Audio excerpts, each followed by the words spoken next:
And the sound goes quiet, and it's weird because I am not used to recording without having the background music behind me. I like it because I feel like it keeps me on task. I'm a very music-minded person, but also it tends to hide some of the background noises that just occur, especially like when I have notes like I have today. You can hear my notes paper, I'm sure, without the music. I've been playing with test patterns for the past 15 minutes, and for some reason, the Podbean, I'm assuming it's from the Podbean production because it's working better on other things, is having some sound issues today. So we'll see how this plays back. So, hello. Welcome to the Holistic Witch's Cottage. My name is Melissa. I am the Holistic Witch. And today's topic will mostly be weather magic, weather divination, meteoromancy, aeromancy, and different types of weather workings and weather divination. So let's begin with a recap. So it's been a busy week. I'm not even sure if I could remember everything that's happened during this week. But one of the highlights was we finally had time on Saturday to not load up because they're there, to load up our vehicle with stuff to go kayaking up at the lake. Now we keep the kayaks up at the lake. We took them up in April, which I'm thinking maybe turned out to be a mistake. We have these covers for our kayaks, weather protection covers, and then we take them off when we take the boats out onto the water. When we took the covers off the kayaks, our kayaks were full of ants. And it was gross because they were like building little ant mansions in there, and there were eggs and things, so it was gross. So we ended up my husband and I each took a turn, and we pulled our kayaks out into the water and swamped them to wash all the critters out of the kayaks. I am generally a harm none in the insect world, as well as any type of bird, mammal, living thing. I do lean very much towards the white side of harm none. But this was gross, and we were going to have property damage if we didn't take care of this. So we moved the ants on for the most part. They kept popping up, though, throughout the trip. I'm not sure where they were hiding. We swamped the kayaks, and they were soaky wet, and we emptied them out, of course, to go on about our day. Now, in the olden world, and I'll talk a little bit about Appalachian folklore somewhere within this podcast.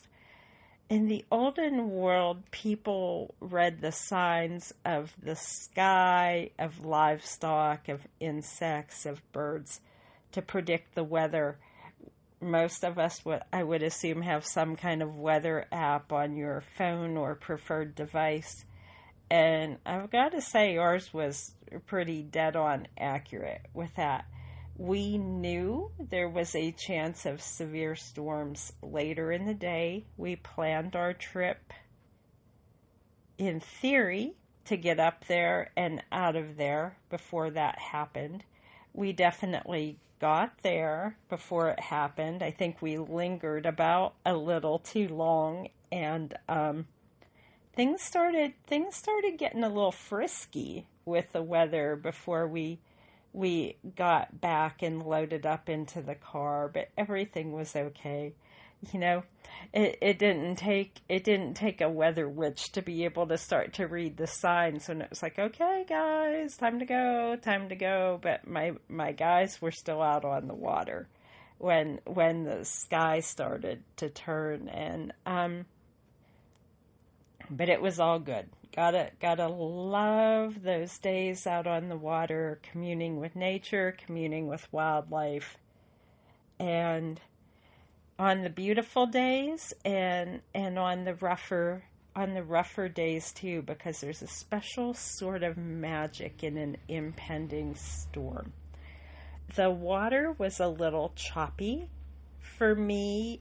Sometimes I get a little queasy out on the kayaks. The water was a little choppy for me, and I'm a petite woman. I'm a petite witch.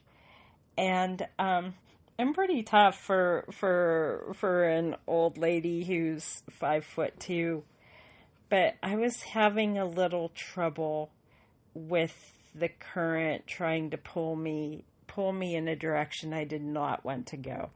So I did go out a couple times on the water with my trusty companion Momo, the wonder dog. We have this little blue rug. We made sure mine was really clean because we didn't want to put him in the boat if there were ants in it. We have this little blue grippy, it's probably like a bath mat, but we just call it his rug because he knows that word. And he sits on that or lies on that in the water so he doesn't slip on the bottom of the boat. Water safety always at the cottage. And so I took Momo out twice. Once I got out of the rougher water, and we can go to the left from where our boats are slipped, where we park them, and there's a cove back there. So once I got back into the cove, things for the most part were much, much calmer.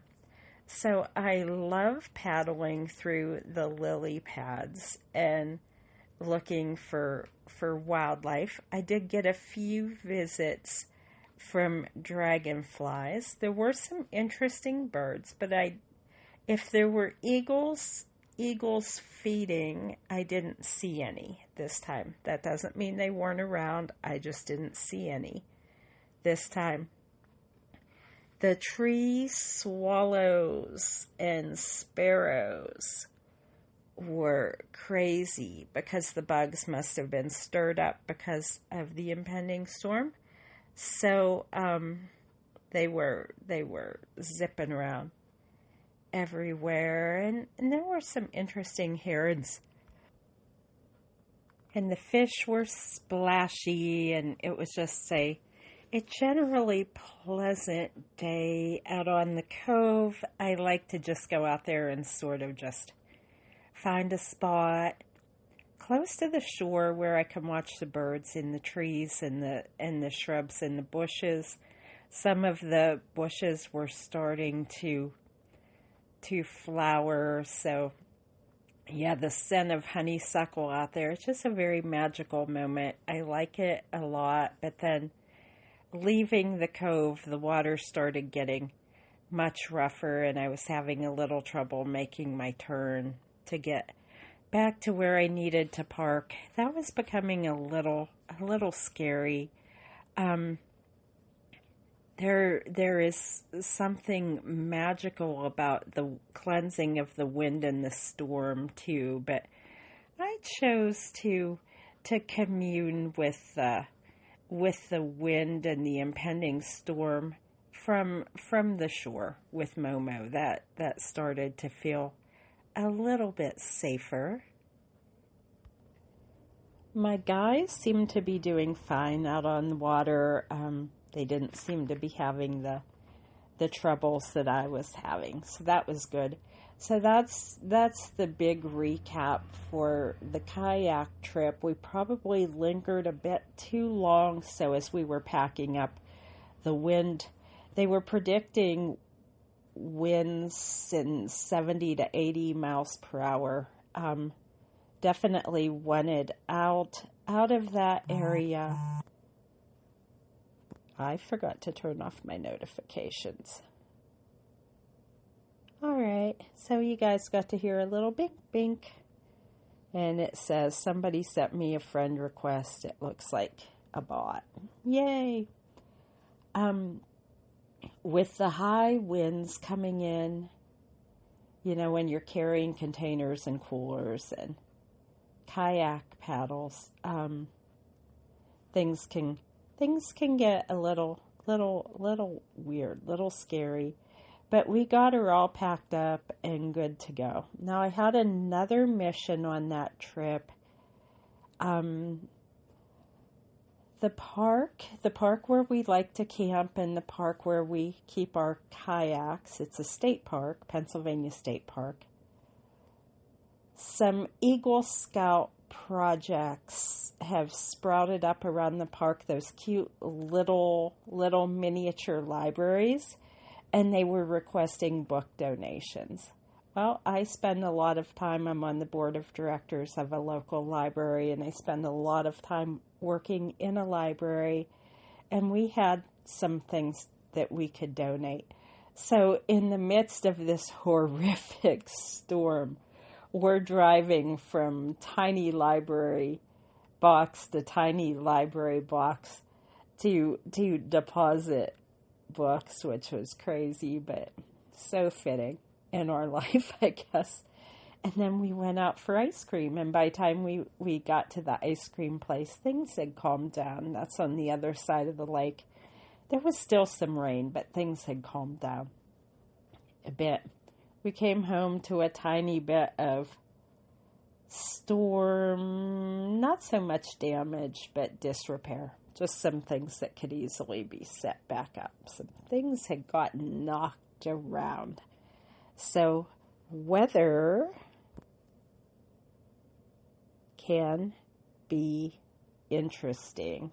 The other thing I want to note from this week, not kayak related, but I am still riding my bike almost every day, Mooney, my Moon Cool tricycle.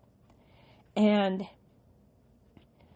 I think I've mentioned this before, but my goal, the onset, because of all these 250 challenges, my goal was to hit 250 miles before the end of the summer. As long as everything goes smoothly, I anticipate hitting 250 before the 4th of July. So I'm happy with my progress on that. I love riding Mooney. I feel so much better when I do. A few people have told me that being environmentally conscious and eco-conscious, that I should not have opted for an electric assist bike, for an e-bike, and I gotta admit, there's some people out there on the trail with the different types of e-bikes, the higher classes. I have a class 1, which means it's basically slow, but it's a tricycle, and my intention was to just kind of tool around, and if I want to go down to the dollar store, it has a huge basket on the back, and I can bring some items home and get some exercise and perhaps use the car a bit less, and it has absolutely turned out that way for me. But there are people out there on the trails with much more powerful e-bikes than mine. Some of those can go up to 40 to 50 miles per hour, and I've encountered a few guys, a few men, older men, on more powerful e-bikes, and they hog the trail. They're sort of abusive to women when they're on the trail, and that's not cool. So as far as being environmentally friendly, for the most part, I don't use the electric assist. I've described my tiny town as a funnel. I live at the top. I have to go downhill to get to the rails to trail. But no matter what way I come home, I'm going to have to address the fact that there's going to be a very large hill. There's different ways to do it to avoid the steepest parts, but I have my preferred way to do it, which is sort of a straight up without shifting from street to street. But it's still a pretty steep incline on that hill too. The electric assist helps to get me home safely without injury or pain or harm. And so that's why I love the electric assist. If I could still ride a bike like I used to when I was 30, 40 years younger, I would. It would be wonderful to not need a bike with any adaptations. But I am almost 60, so I guess I'm just gonna have to say it's okay to use what you need to thrive. And it helps me to use that bit of electric assist to get up the steeper part of the hill. I'm avoiding knee pain. I'm avoiding hip pain. And so I'm still absolutely in love with Mooney. And I've learned to do some of my own basic repairs too. So that's cool. It's really weird for me to watch a timer and the graph here without the music. I'm used to the graph on Podbean looking a certain way, and it's odd to me. I'll have to adjust to this.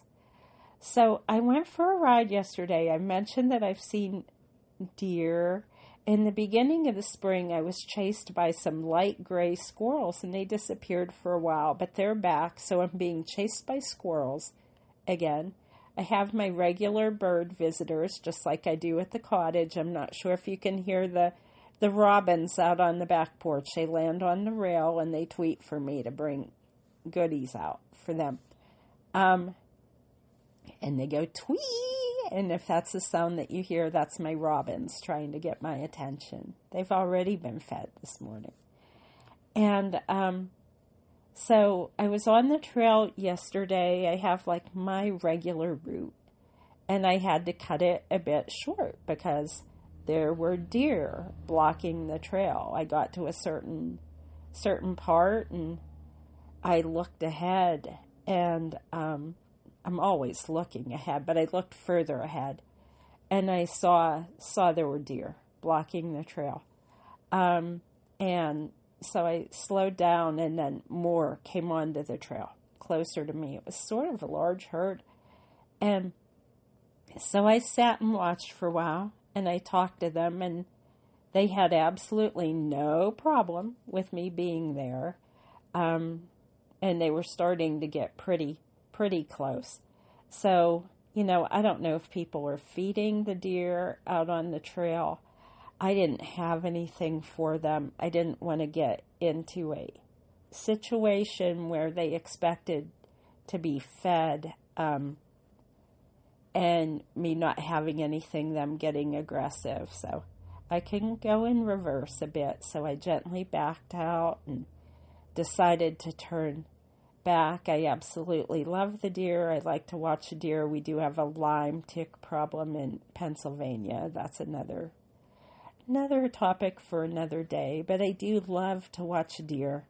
But I wish that people wouldn't feed them on the trails, because that's creating a situation that's getting dangerous for the deer too.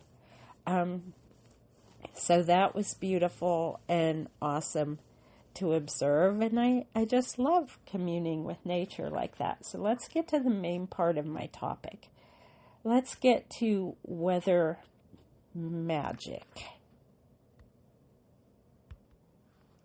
Whether you're a practicing witch or someone just interested in the witchy lifestyle or just a muggle, I think we all have learned some skills to predict the weather just through observation. I'm going to go a little deeper into that today. Some of this, before I do a podcast with a specific topic, I often I use Google, so I do a Google search on the topic just to see. It kind of gives me other ideas. So I have my own knowledge on topics, but sometimes it gives me some other things to research. And that's what happened today as well. So some of this is directly from Google. Weather magic. To predict the weather, to harmonize with the weather, or to influence weather.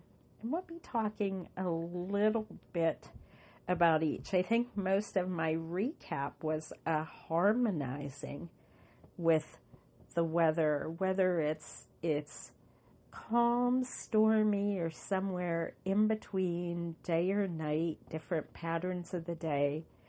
I do love to be outside and harmonize and connect with the weather. Think maybe a little bit about famous fiction, Avatar, The Last Airbender, Legend of Korra. Right now my kiddo and I have been reading the Fourth Wing series. Fantasy and fiction often has weather working or elementalists. And in some ways, I consider myself an elemental worker because I like to be very connected with the elements and aware of the elements and harmonize with the elements of the sun, the light, or the stars in the sky, the wind, the water, grounding to the earth. Working with fire. Not so much my thing, but lightning, working with lightning, also not my thing. But there are people who do it and do it well. So, predicting the weather. There is some Appalachian folklore about predicting weather based upon livestock positioning. And when I was a child, my dad used to do this a lot, especially when we went on car trips. If we saw cows laying down on a field in certain positions, he could predict when the storm was going to come and how long it would last. And he was pretty accurate. I don't think I have a superpower for predicting the weather based on cows, but that is a viable magical practice or a good parlor trick. Insects and amphibians. Google tells me frogs singing in chorus or ants mounding to predict rain, storm, or flood. Well, if it's any indication what was happening with the ants in my kayak, the ants were predicting rain, storm, and flood, and they were correct, and it was very, very gross. I did not hear any frogs.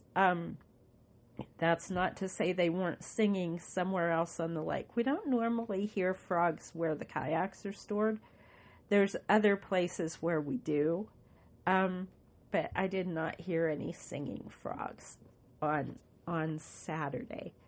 Sky coloration, predicting weather based on the color of the clouds. That can also be referred to as aeromancy or nephomancy. Interpreting the weather based on the shape, speed, and color of the clouds. People also use aeromancy and nephomancy for divining spiritual insight.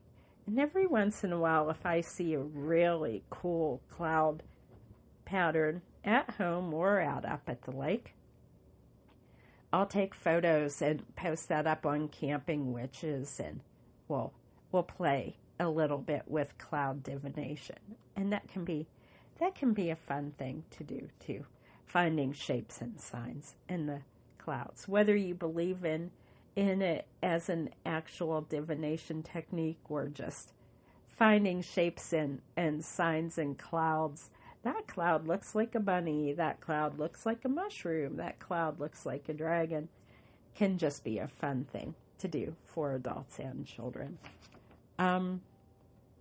Sky coloration.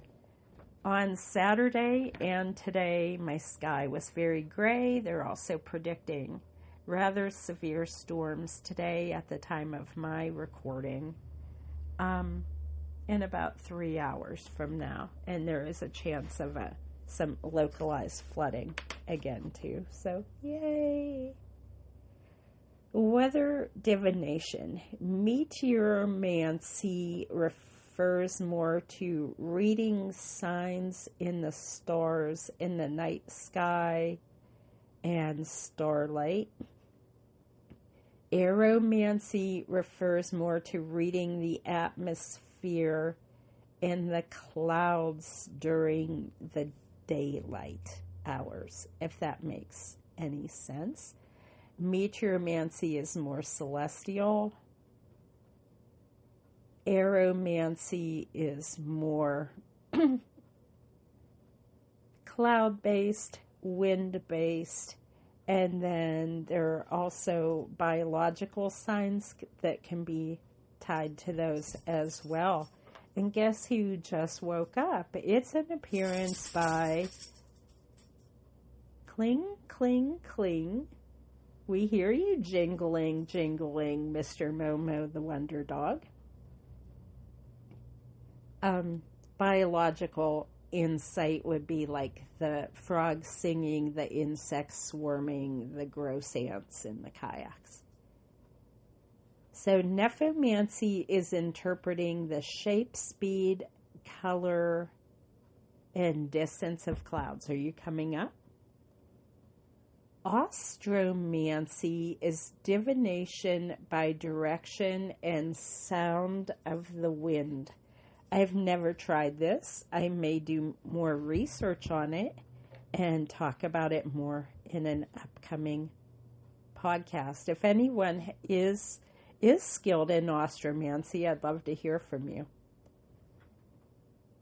I may be pronouncing this incorrectly. Ceraunoscopy, Seranoscopy, patterns and directions of thunder and lightning, predicting weather and predicting spiritual insights with the patterns of thunder and lightning. When I was a child, we used to count between the thunder and the lightning to predict how far away it was. I'm not sure if that's what they're referring to, or predicting spiritual insight based on the patterns of lightning. I am not a lightning worker. Not really my thing. Zoomancy, predicting and spiritual insight through animal behavior and bird flight. I talked about the sparrows and the swallows, and to a lesser degree, the beautiful purple finches were just behaving like crazy. We go to this spot a lot, so pretty familiar with the animal behavior there. And the birds were in a frenzy before the storm. We got there about 3-4 hours before the storm started, but there was still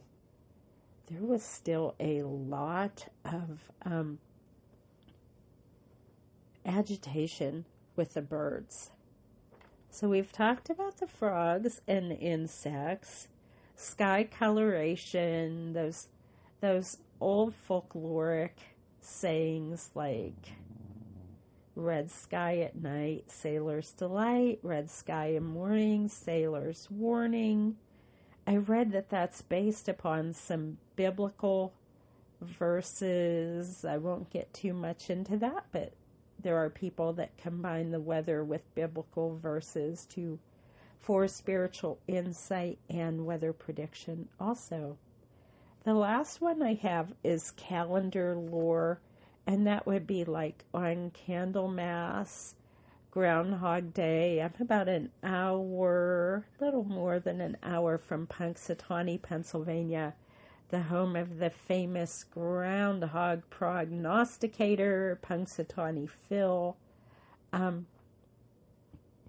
people predict the length of winter with the groundhog shadow. That would be a form of zoomancy and calendar lore. So those are some little things that you can do with weather prediction. I prefer to harmonize with the weather, drawing energy, drawing power from the sun or the moonlight, cleansing with the rain or the wind, stabilizing with the earth, enlightening with the spirit. I prefer to do that type of work. And then, what was the last one on my list? To influence the weather. So influencing the weather, my trusty Google AI friend here referred to that as LHP, or left-handed path. To work with weather influencing is to be considered, at least by Google, so I'm not sure who designed that the AI's thinkings on that influencing the weather is left-handed or dark, evil magic. Influencing weather magic can be considered a type of sympathetic magic, although I don't do it that way. But sympathetic magic would be dumping a bucket of water onto the ground if you want it to rain, and maybe use some kind of focal point with that, a candle, some type of verse or chant or wording. There are many ways to do sympathetic magic using like to attract like. Maybe a similar example to that is the wind was starting to really speed up and the water was starting to churn up. I was blowing into the wind and asking it to hold for 10 more minutes until my kiddo was safely ashore. I was blowing into the wind and sending thoughts of positivity and requesting that the wind hold off just for a few more minutes until my kiddo was safely ashore. Maybe that's just positive thinking from Mom. Maybe it's a form of sympathetic magic. I'm not sure. I have mixed feelings about AI referring to weather magic as left-handed path or dark magic. Definitely, if you are a weather influencer, if I'm holding the wind back from my location or trying to slow the wind in my location, I do believe in balance, so that means what I'm influencing may have a counter effect somewhere else.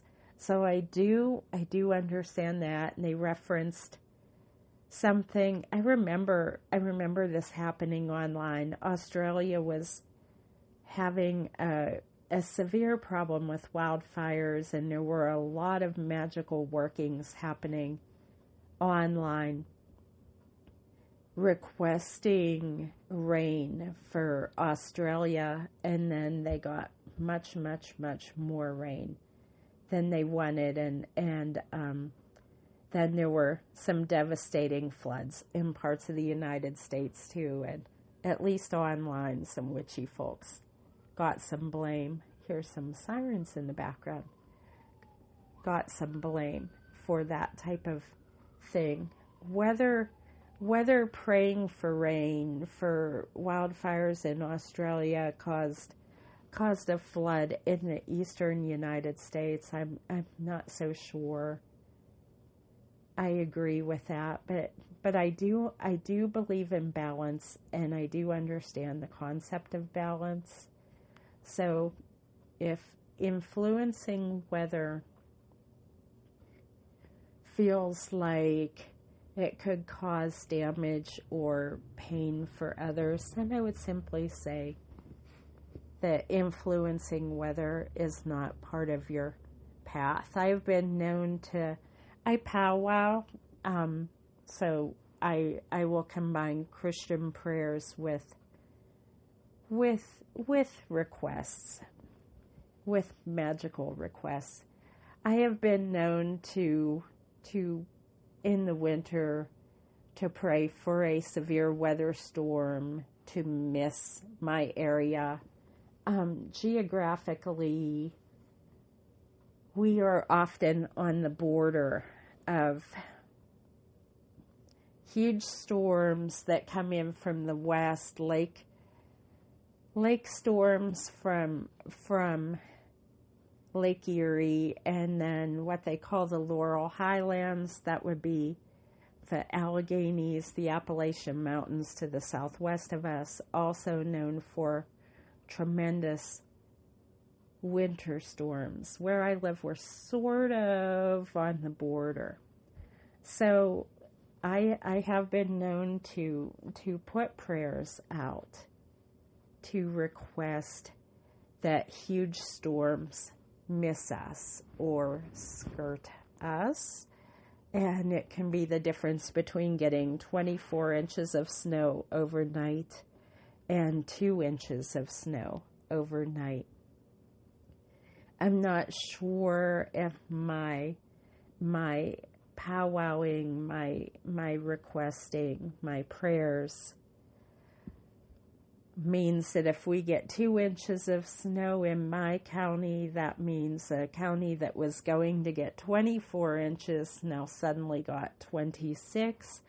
I'm not sure my magic would be powerful enough to influence something like that. But if it's something that concerns you, avoid weather magic, avoid weather influencing, but as always, which as you wish. I would never use sympathetic weather magic to try to bring harm to any area, but I have tried to lightly influence weather to cause no harm. But again, which as you wish. And an old friend of mine was fond of saying, she claimed to be a weather worker and often claimed that she kept the bubble strong. So her area never got snow or rain or precipitation because she didn't like it. They are also one of the counties in my state to have the highest drought rate. So I don't know if one influences the other, but it is what it is. So which as you wish. Weather magic is a thing. I listed several common types today: meteoromancy, aeromancy, nephomancy, astromancy, seronoscopy, zoomancy, and Appalachian folk magic and powwow. If you have more questions about this topic, please feel free to reach out to me. I am starting to feel a little stuffy. I have been throughout the podcast, so if you hear that without the music, that may come through. This podcast may end up being a scrap if the sound quality is terrible. I always listen to see. But if it sounds okay, I'm going to let it go without the magic. Without the music. I hope there is some magic. And Momo is curled up behind me, maybe a little zoomancy here. He seems to get very cuddly and clingy before a storm. And like I said, my weather app is saying a very large one with potential for tornadoes later today. And little Momo is cuddled up right behind me. So maybe there is some truth in that. Wherever you are, wishing you well. Blessings on your journey. I will put the music on as an outro to end this, and which as you wish. Blessings on your journey. Bye-bye. Here comes the music to end.